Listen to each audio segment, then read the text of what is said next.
I'm really pleased to be able to introduce Dr. Jessica Massonnié to you today.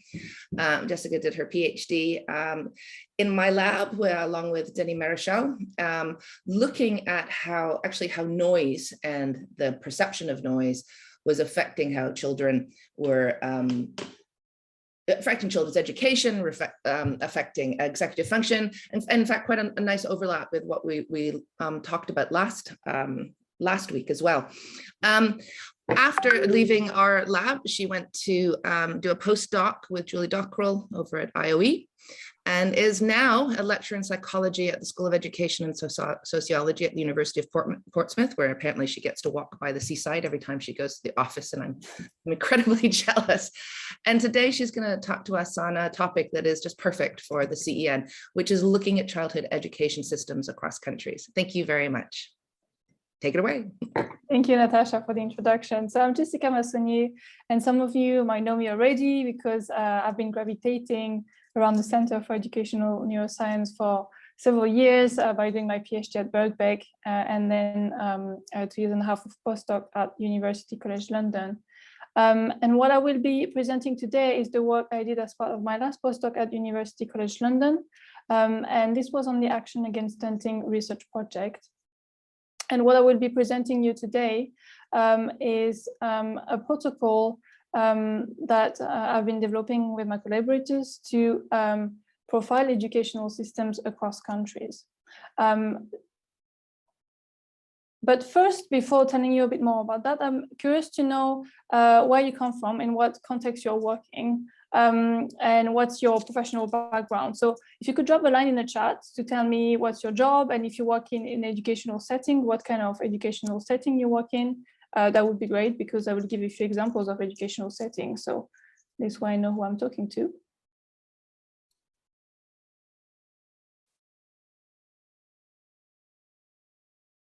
Rebecca, Associate Professor UKRI, thank you. Postdoc. College, fantastic. We have so many different levels of education already.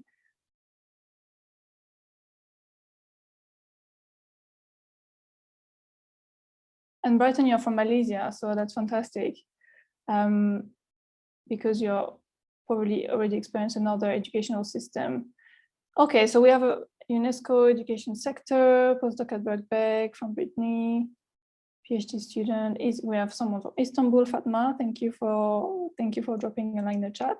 So that's fantastic. I'm really glad to hear that you come from a variety of countries, and maybe you can contribute with your own experience when we are having our discussion at the end of the talk. And we have Tulle from South Africa and Vanessa from Kansas. Fantastic. So the way I organize this talk is that first I will give you an overview of the Action Against Stunting project, and particularly about the education and cognition team that is based at UCL within this project. And then I will tell you a bit more about how we profiled early childhood education systems in India, in Indonesia, and in Senegal.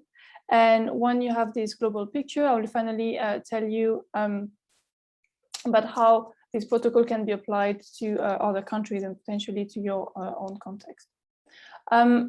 So the Action Against Stunting research project is a huge project. It involves 18 institutions in the United Kingdom and also abroad. Its main goal is to investigate the multiple drivers of stunting in India, Indonesia, and Senegal. So what do we mean by stunting? I realize this is a word that is actually not that common, I mean, in everyday language.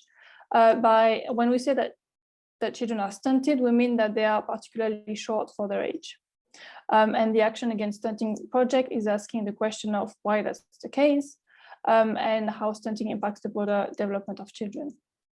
So the ultimate goal is to understand what we can do to help children thrive and reach their full potential. So the education and cognition team of the Action Against Stunting project is based at University College London, which you know is part of the Center for Educational Neuroscience, so that you have also a bit of an overview of the project that are led within the center. The two PIs are Professor Julie Dockrell and Professor Lin Ang, and Dr. Bernie Munoz is also Principal Research Fellow working on this work stream. And throughout this project, we worked intensely in collaboration with Dr. Riza Kolobeking, who is the Indonesian lead for the education work, Dr. Sylvia Fernandez, who is the Indian lead, and Professor Mustafa Indiani, who is the Senegalese lead. So I've put the link on the project, the link towards the webpage of the project here. So stunting basically can be defined as an impaired growth and development that is associated with poor nutrition, repeated infection, and inadequate stimulation. So children who are stunted, basically they are particularly short for their age. And the way that it's measured is usually in reference to norms published by the World Health Organization in terms of growth. So you always have like a norm based on a standard population of children of a given age and sex. And you look at the average height, and children who are stunted are the ones who are below 2 standard deviations from the average. So it's always in reference to a norm. But what it means is that it's an indication that the children might not reach their full development and potential. And the number of children impacted by stunting in the world is really high. So it affects 149 million children under the age of 5 in the world. So it's the equivalent of 1 in 5 children, 20% of the children, depending on how you prefer to read the stats, but that's huge. In India and Indonesia, the prevalence is higher than the worldwide estimates. So in India, it's at about 35% of the children. So more than 1 children in 3 are stunted. In Indonesia, the prevalence is at 31%, and Senegal 18%. Although in Senegal, you have a lot of disparities between different regions of the country. So how does that relate to children's development? Well, first, the fact that children have a reduced body size can impact how they interact with the environment. So because they have a shorter body size and lower levels of energy, they can have a reduced activity in their environment, so interact less with the objects and with the other people around them. But it can also impact how educators, how adults interact with them, with these children, because it can induce different expectations. So basically, as a caregiver or educator, if a child is shorter or looks like has low energy, it's possible that the educators might not stimulate them as much as they would for a child who is higher or who demonstrates higher level of energy. So you have this mediation by the interaction with other people in the environment. And actually, you have a big underlying factor here, which can be the socioeconomic stages. So we know that having a reduced body size and also experiencing lower stimulation, they tend to co-occur in areas of disadvantage. So that's a bit of a grim picture. What can we do to help? And if you look at reviews about the current evidence to tackle stunting, what they suggest is that interventions are the most efficient when they target nutrition, so food, nutrients, but also psychological and social factors. And that's where the education and cognition part comes in. And so my role within the project was to try and better understand what educational environment children under 5 experience, so that we could have a better understanding of the interactions that can happen in this educational environment. So what do we do to profile early childhood education systems? We started by asking 4 questions. And these questions were derived from a UNESCO report, which was published in 2015, and which was highlighting gaps in knowledge about early childhood education, and by talking also with members of NGOs and charities, we realized that these gaps were still present. So the 4 questions we asked were, first, what standards and policies frame learning environments? The second question is, what types of early childhood education settings exist? Who accesses these settings? And finally, what is the profile of the teachers? And the way I'm going to break this down is by introducing each question along with indicators, that I use to review the literature and better understand the educational system. So in collaboration with a graphic designer, I've created this infographic, which summarizes the different indicators that you might be interested in considering if you try to understand an educational system. So the first indicator here, when we talk about the standards and policies, is that of national standards and laws, which give you several indications already about early childhood education in the country. The first indication that it gives you is that it can show you how much the government prioritizes early childhood education. And by reviewing documents from India, Indonesia, and Senegal, I realized that all three countries place a strong emphasis on early childhood care and education. And I've put key text here. Basically, in India, you have the National Early Childhood Care and Education Policy, which aims to be implemented by 2025. So it's really happening in the moment, at the moment. In Indonesia, you have the National Grand Design Policy. Only the name of it makes you feel like it's a grand thing, which is going to expand until 2045. And in Senegal, you have a program called Paquet. So these are all ongoing programs which place the emphasis on early childhood education. Sorry, I haven't finished on this one. What national laws and policies also indicate you is the age for compulsory education. So at what age do children by law have to go to school? In India and in Senegal, this age is at 6. In Indonesia, it's a bit later at 7. We all know that there can be a difference between what the national standards say and what happens in practice. And what you can see in the field, for example, is that in India, even if the official primary school age is at 6, a lot of states allow entry to primary school earlier at age 5. So it's not necessarily what you can find in the classrooms then. And finally, the standards and policies, they gave you an idea about the infrastructures that should be in place for early childhood education, the health and safety, so to speak. What type of building should there be? Do you have standards in terms of noise levels, acoustics, building materials? So all of that is in these general frameworks.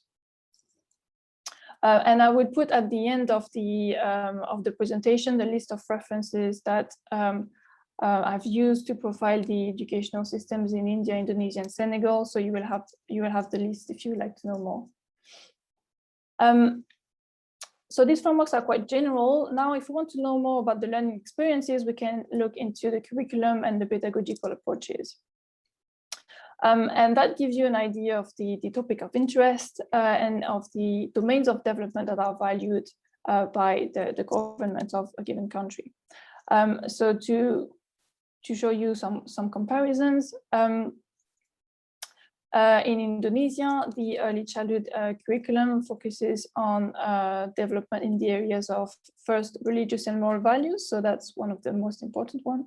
Physical and motor development, cognition, language, and social emotional development. So these are some areas that we have in common in the UK, but we don't place this emphasis first on religious and moral values. So it's really interesting to see that it's in the framework, and that if we want to evaluate the effectiveness of educational systems as per the Indonesian standard, that's something important to take into account. And also the curriculum in Indonesia is interesting because it gives you an idea of like how the interactions are recommended to take place between the educators and the children. So activities aim to be child-centered, to involve interactions between educators and the children through play. So they emphasize play.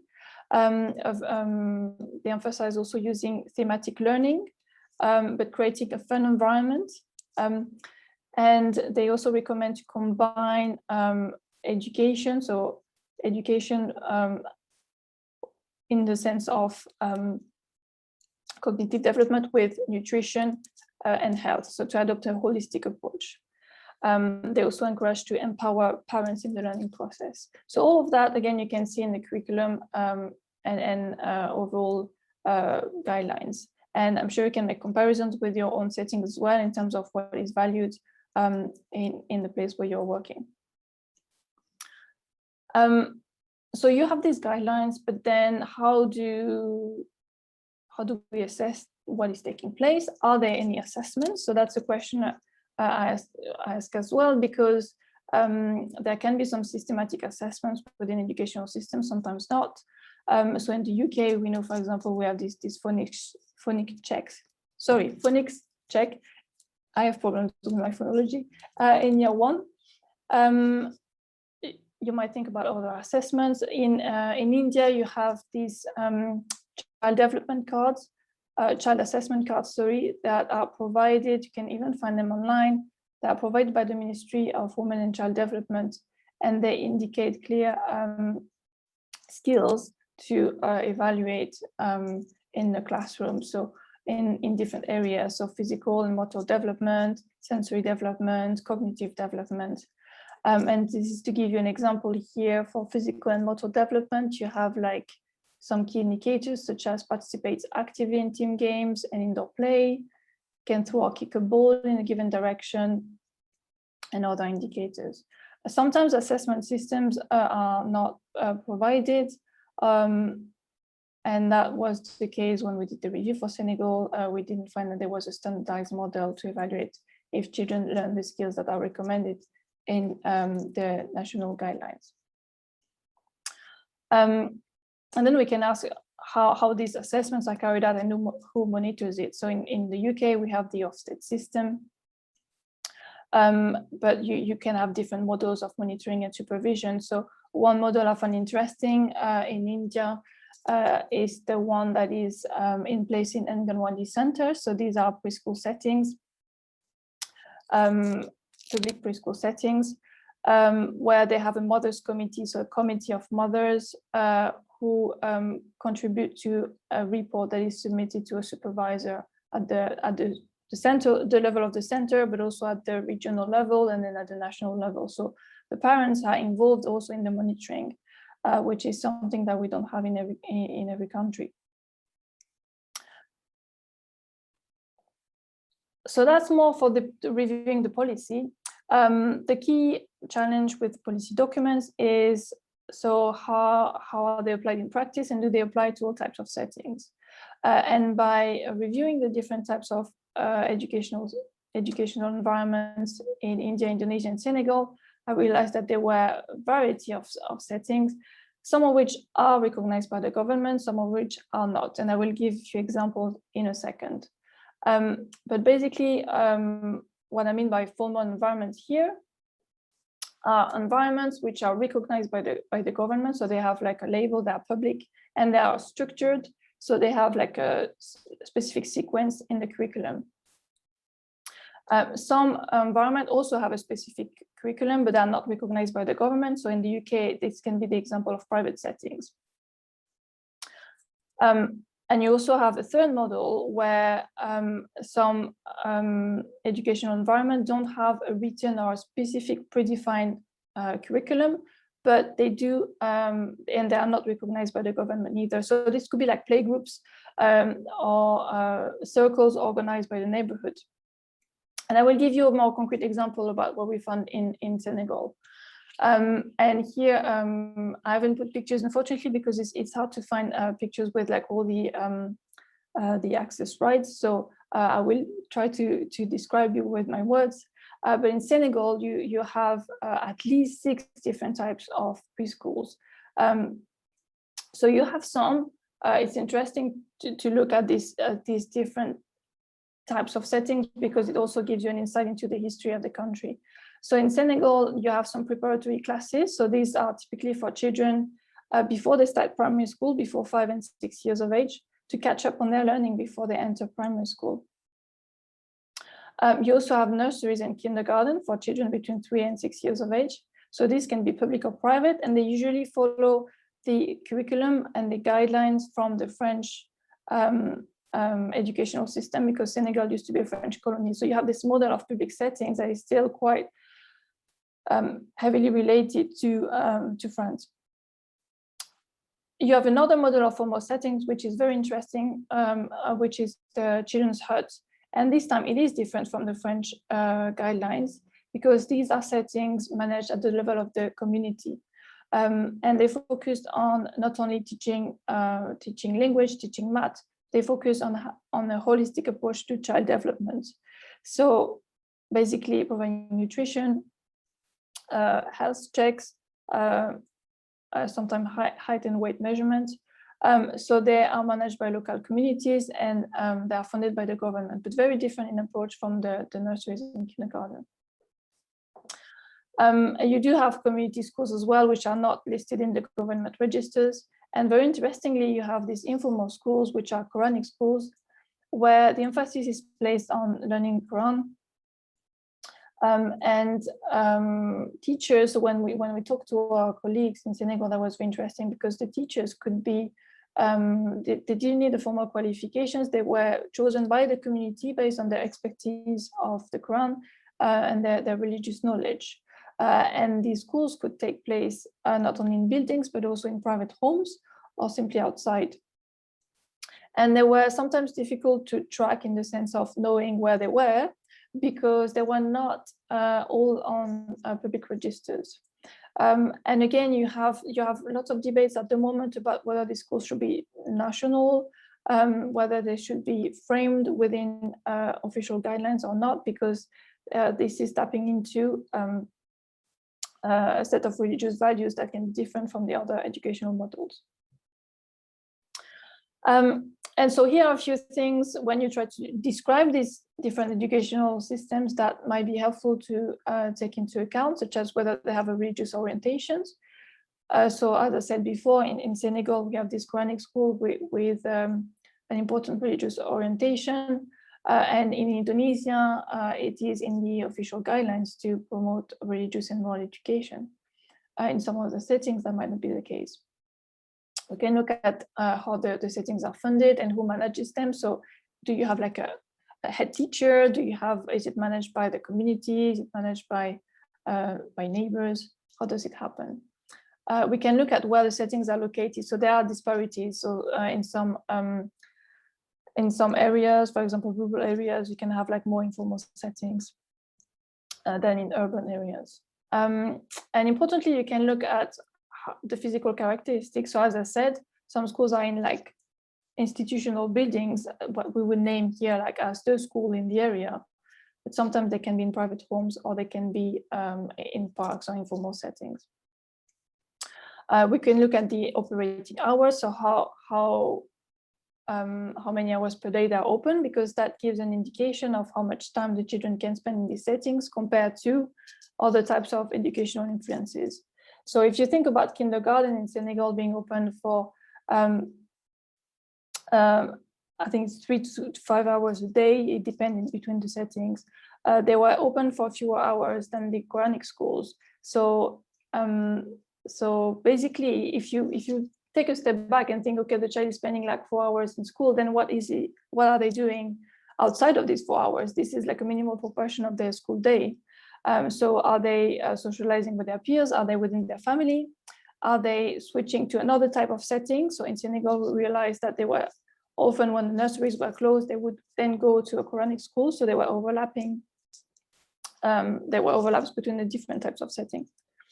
And so that's something interesting, because in some countries we're used to this kind of model where children spend almost the full day at school, but that's not the reality everywhere. And even 6 hours per day is, so to speak, only 6 hours. So what happens outside of these 6 hours?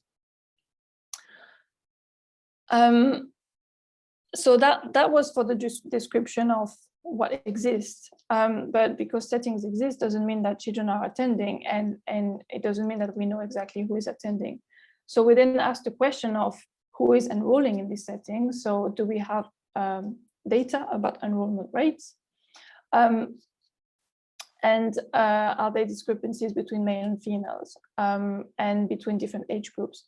And here what we realized really is that there were huge disparities in terms of regions. For example, in Senegal, you could have enrollment rates between between 8% and 44%, depending on the region. You can sometimes have disparities in gender. So in India, we realized that boys were more pushed towards private education. And you can have differences per age group. And again, looking at enrollment rates per age group, it can give you an idea of what is the reality of the school beyond the compulsory age for education. So as I said, in India, the compulsory age for education is at 6, but some children, they enter school at 5. And you can also have sometimes in India children who are 7 and who are in a preschool setting. So it gives you more of an idea of what's going on inside. When we talked about the project to members of NGOs and charities, we thought it was also very important to take into account potential barriers for children to access the settings. Right, so sometimes the schools can be far from home. Sometimes you have seasons. So you have a rainy season. It's very difficult to just go outside and get in the mud to go to school. And sometimes the school officials, they require documents that the family might not have, such as a birth certificate, and it can be difficult to have. I have someone in my family who actually she was born in Morocco, and she has like 2 official documents for her date of birth. So she has actually 2 birthdays, and she's not sure which one is the, so to speak, right one, because I think they've recorded like the month, but not exactly the day. So she's quite unsure about that. And some families don't have that, and this can be a barrier to access the settings.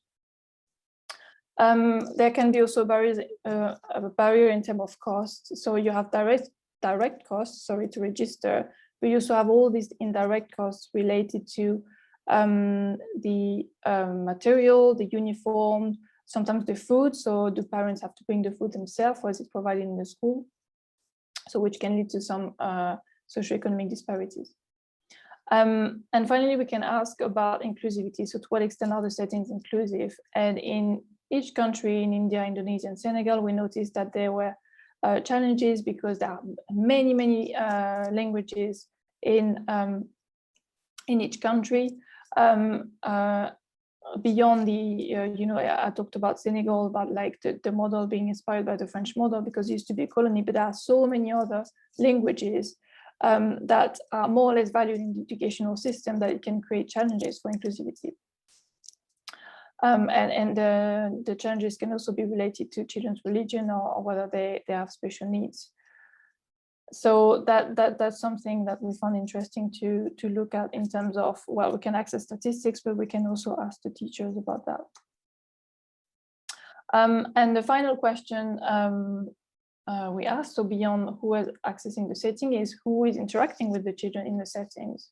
So who are the adults in the setting? So these could be professional teachers in the sense of what we are used to, having a teacher who needs like a specific qualification. Well, I mean, what we're used to in public schools in the UK, like you have like this certification and then you go and teach in schools. But you also have like teaching assistants, support workers. And in several countries, you have the parents who are actually in the settings. And in India and in Senegal, we talked about grandmothers, grandparents being in the settings to help learning, where you have less of this, you have like more of a communication sometimes with the family, and it depends on the admin system, it depends of how the schools are integrated within the community. So when we think about the adults, so who are the adults present in the setting? Because if we were to do a survey, for example, to educators, or if we were to understand their conceptions about children's learning, then you need to take into account all these different adults and how they might interact with the children on an everyday basis. So we look at their initial training, if there was an initial training required, what was the training about? And if they had any CPD, so in-service training or continuous professional development while they were on the role. And finally was the question, this was really highlighted by NGOs we worked with, of whether parents and children can frame learning opportunities. So do they have a voice in framing learning opportunities? Because that's something that is incredibly being valued by the World Health, the UNESCO and the international programs of child development. So how did we do that? That's a lot of indicators. Like I felt it was a bit of a list.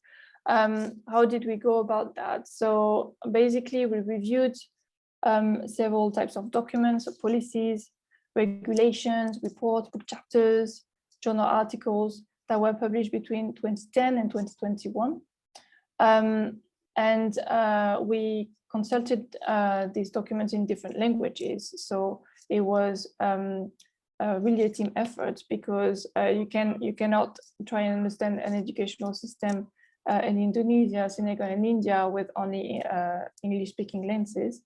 So we asked our collaborators in these countries to share the documents that for them were key in terms of framing the educational system, and we complemented that with Bernie, so myself and Bernie, by reading additional documents in English and in French, because as you can hear, I speak French as well. And we applied a specific time frame to make sure that the data was the most up-to-date as possible. For national laws, we didn't apply any boundaries. So policies about the compulsory age for education, they could have been implemented 50 years ago and still in practice. So the date boundaries were really just for the data statistics. And how we classified it was using an Excel spreadsheet. So in that sense, we had different indicators in rows. So for example, here you have global enrollment rates, enrollment per gender, and we had different columns where we would put each reference, and basically we would copy the statistics from each reference. So that's quite a useful way to compare different sources of information. And that's something we took from a workshop that was carried out by 3IE. They are doing a lot of evidence gap maps to review the evidence on a specific topic, and they use a similar type of visual organization. Importantly, because we wanted to have as much of a global picture as possible in our sampling plan, we invited several external members of charities and organizations to review our infographic and our protocol. And this was to make sure that we didn't miss important information or important factors to take into account. Maybe you think I missed a few, so I would be interested to hear your thoughts about that. But basically, we invited Raja Kumari Michael Sami, so she's working for the Right to Education Initiative. Arnold Duspo, who is working for the Tanoto Foundation in Indonesia. I think he moved job since then, but at the time he was working for the Tanoto Foundation. And Susan Dawson is the director of the charity Child to Child. And I'm sorry, because our names come from all very different countries. My computer, again, didn't want to cope with that. So we have a bit of red under our names, but here we go. That's the joy of coming from various countries. And we asked them how in their work they got an understanding of early childhood education systems. We explained that we were designing this infographic to support knowledge exchange about educational systems. And we asked how it could inform their work. And actually we found a good connection with the Right to Education initiatives who are collecting data on educational systems. So I encourage you to have a look at their website as well. And it was important to engage with charities, I think, especially for me as an early career researcher, because it helped me to think about the broader political context and to think about how I name things as well. So I told you we were interested in the inclusivity happening in the educational system. That's something that really help us to frame, because I think originally I called it groups in the population of study, clusters in the population of study. So what kind of group of children are attending the settings? And they were like, no one can understand that, just use the word inclusivity. That's the political challenge you are working on. And they also help us to keep in touch with the latest development in the field and to highlight really the importance of investigating whether parents and children have a voice in framing learning opportunities. So why did we do all of that, involving external people, involving collaborators? We did that because we wanted to have a representative sample once we visit schools. And that's something, to me, applies in a lot of my research. So I'm used to do research in school settings. Natasha said that I did my PhD at Birkbeck about noise and how it impacts learning in primary school.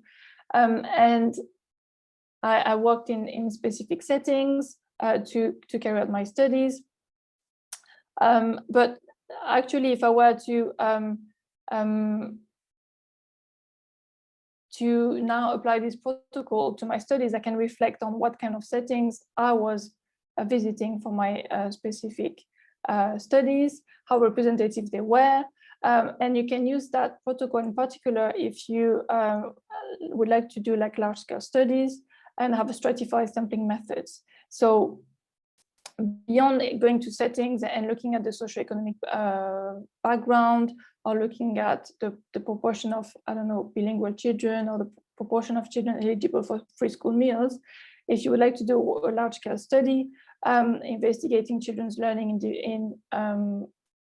in school, to have a representative sample, you can use this protocol to have like first a map of the existing educational settings. And that's something that takes time, but ultimately it can really support how we design studies.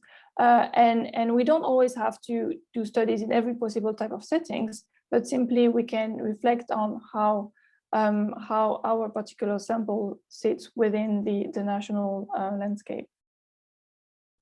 And in terms of political and also like research implications, what I also realized doing that is that by trying to systematically look at each indicator for each country, I realized that there were really difficulties to get data about early childhood education. And that's because sometimes the information that is published doesn't really correspond to the reality of children's experience. And to give you an overview of like how we can sometimes have differences in statistics, how we can play with them almost.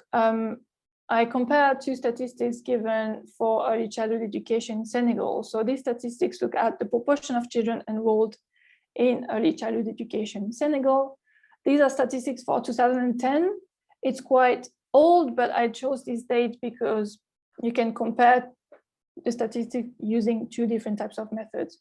You can look at the statistics published by the government, which states that there was an enrollment rate of 9.8%. So these actually included only the public and private settings that were registered within the government. Didn't include the non-formal setting I mentioned about Quranic schools.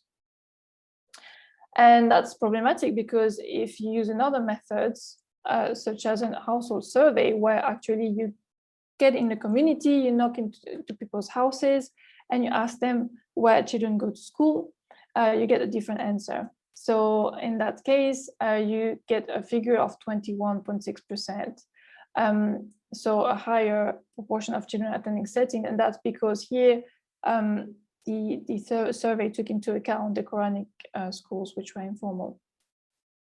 And what these figures tell you as well is that the majority of the children don't attend early childhood education settings. So they are spending their time elsewhere, maybe in the community, maybe with their parents, maybe with their extended family. But that's something, as we're working to observe classrooms in Senegal, that's something we have to take into account. And as I said earlier, some children alternate between different types of settings throughout the day. So it's not like, all the learning happen in one specific type of school. So where are we now? So the paper is in the review. So I was hoping to get the reviews by April, but actually it's going to happen more in June. So you can stay in touch so that we can share then the latest version. But I would give like a few ideas of maybe how you could use this protocol. And I think this webinar is going to be available online, so you have the indicators on the video. But it could be to support designing a sampling plan, could be to help you compare different studies. If you are trying to get figures about enrollment rates, thinking about what types of settings are represented in these enrollment rates. And it can also support knowledge exchange between different organizations. So that infographic was really helpful when we work with charities and we wanted to understand more the educational systems. We had this list of things we would like to know, and this prompted discussions, lots of discussions about like who is present in the settings and how educators interact with the children. I have also inputted the references for each country. This is just for the record so that it's on the video. So if you're interested in one of the countries specifically, you can pause and see the references. So I'm going to scroll down. And I would like to say thank you, of course, to the Action Against Stunting project team, because that was a great experience working on this project. I've put the website to the project because the project is still ongoing, so you can follow the updates here. And I would like to thank Tatiana Soteros-Diaz, who has been extremely supportive. Like part of this work, especially creating the infographic, was supported by IOE Early Career Fellowship that I've been awarded when I was at UCL, and that allowed me to work with Mary Brewer, who is our graphic designer. Both of them, they prefer to show their face through avatars, so that's how they look like. And we can also stay in touch, so you can follow me on Twitter, drop me an email, however you prefer to stay in touch, so to continue the discussion.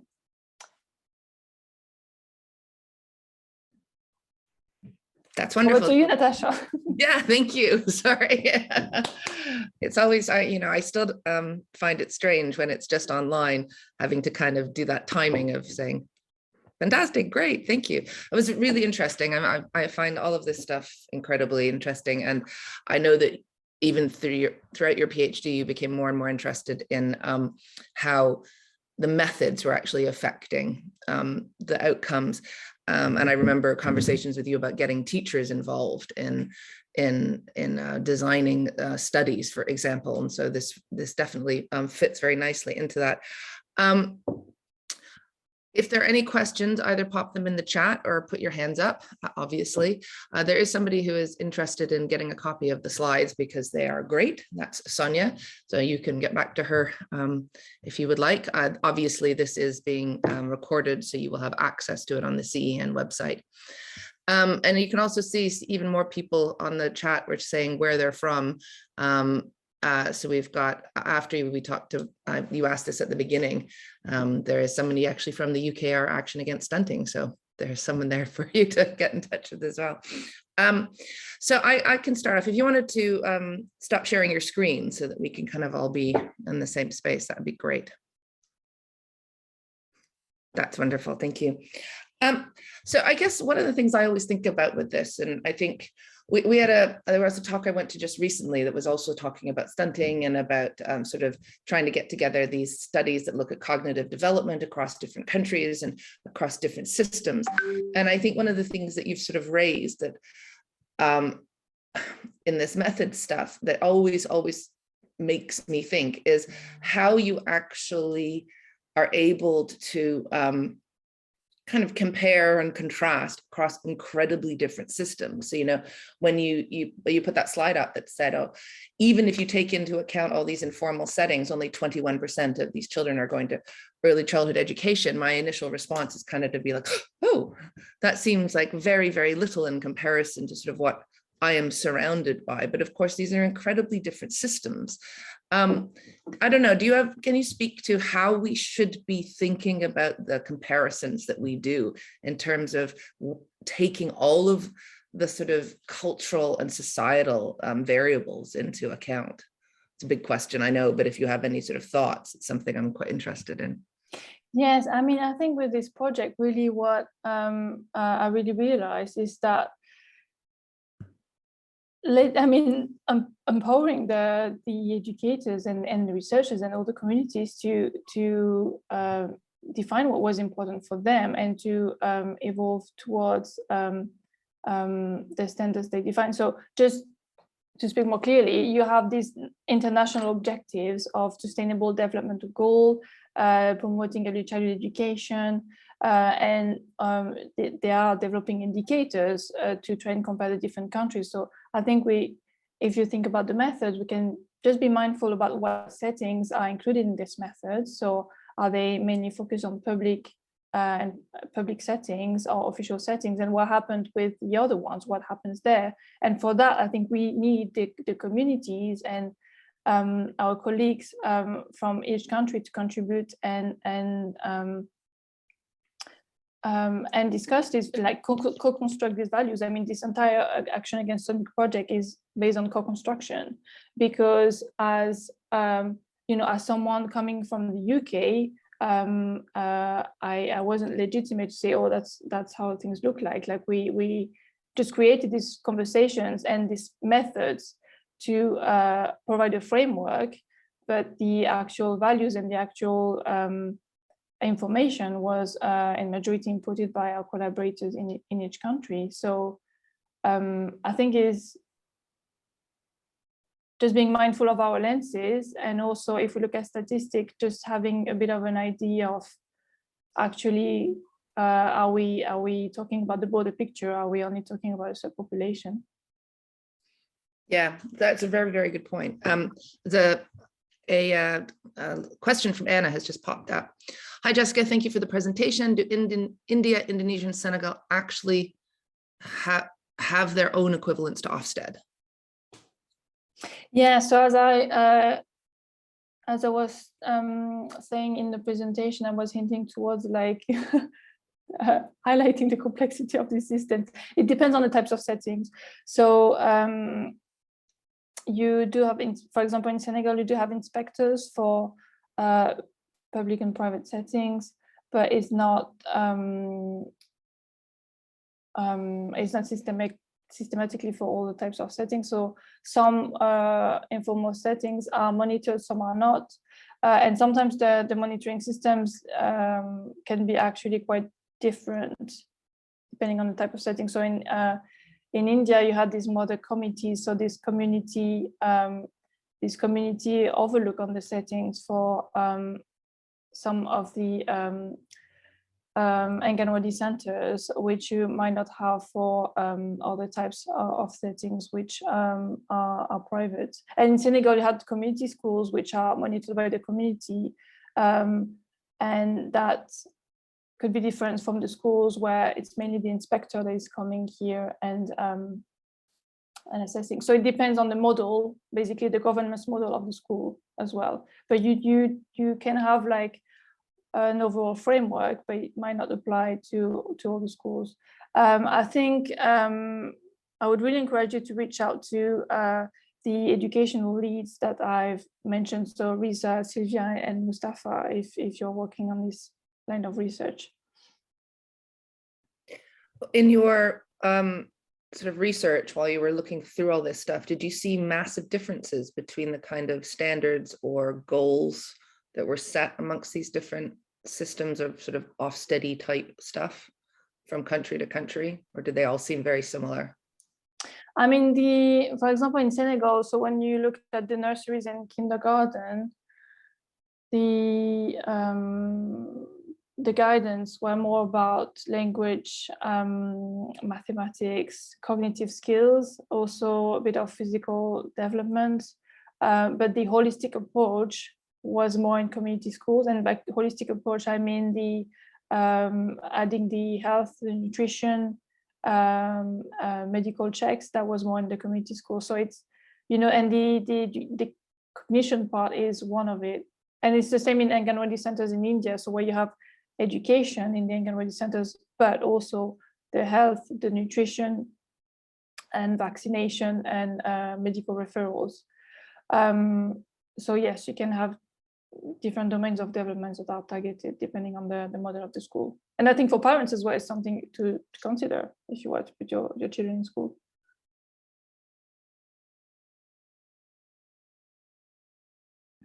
I'm muted. I love that my screen now, when it sees my mouth going, that I'm muted. Okay, so sorry, from Brittany. Great talk, thanks, Jessica. Was there a specific reason why these 3 countries were selected? Was it based on having certain characteristics that they then represented regarding educational systems from around the world, or was it more situational and based on linking up with researchers from these countries? That's a good question. Yeah, so I mean, there were partnerships between the institutions, but it's also because in these countries, there was this global challenge of stunting because of the high rates of stunting prevalence. In India and Indonesia in particular, where it was higher than the worldwide average. If you think about the statistics I've shown at the beginning, was 1/3 of the children being stunted. And yes, and also in terms of the momentum about early childhood education in these 3 countries. Hope it answers your question. Yeah, it's a question I always have as well, because I think there's we're working really hard. Well, I hope we're all working really hard in the research community to extend beyond the sort of weird country things. And although that's not exactly what you're talking about here, you know, there is that sort of sense sometimes that we just sort of have these kind of community countries of convenience because we happen to know colleagues there, or the countries happen to have research frameworks already set up there. And so it's this sort of trying to reach out to people and communities beyond that. But I mean, that's probably the second wave of this kind of thing, I would imagine. I guess sort of my final question is, what are you hoping to use from, you know, this particular framework for yourself, in terms of what are you hoping to look at next? Well, I think now I know the Senegalese education system better than the French or English system after doing all these reviews. I think about it more in terms of, if I, for my next study, how will I stratify my sample? So basically, depending on my research question, I don't know, let's say I'm interested again in how noise impacts children's achievement, like what, or if I'm interested in educators' perceptions on noise, or educators' perception of educational neuroscience, what kind of setting will I target, and what and why? So will I try to have like this representative sample stratifying public, private, non-formal? Will I focus only on the public because this is something that the government can control, and so if I want to have impact, that's going to be great, because, you know, then you can maybe communicate with the government, these kind of things, where it's more difficult with non-formal settings or private settings, where it could be like more of a one-to-one basis. But I think it's more in terms of stratifying the samples and going a bit beyond the, you know, looking at SES, looking at percentage of free school meal, because you can have actually different models of education within different schools. Yeah, I think it's really, really important. Any questions? I can't quite see. There isn't anything in the chat. Is there anything, anyone? I'm aware that it's now coming up to 5 o'clock, so I just sort of see if there's anything else, and if not, I will say thank you. I think you're doing important work, and it's really interesting, and I hope to be reading it very soon when it comes out. So thank you once again to Jessica for bringing this information to us, and really appreciate you spending your time talking to us about it. So yeah, some virtual claps and a real clap. I can see the emojis. Thank you so much. Thank you, Natasha. And yeah, speak to you soon. Thank you everyone for attending. All right, bye everyone. Bye.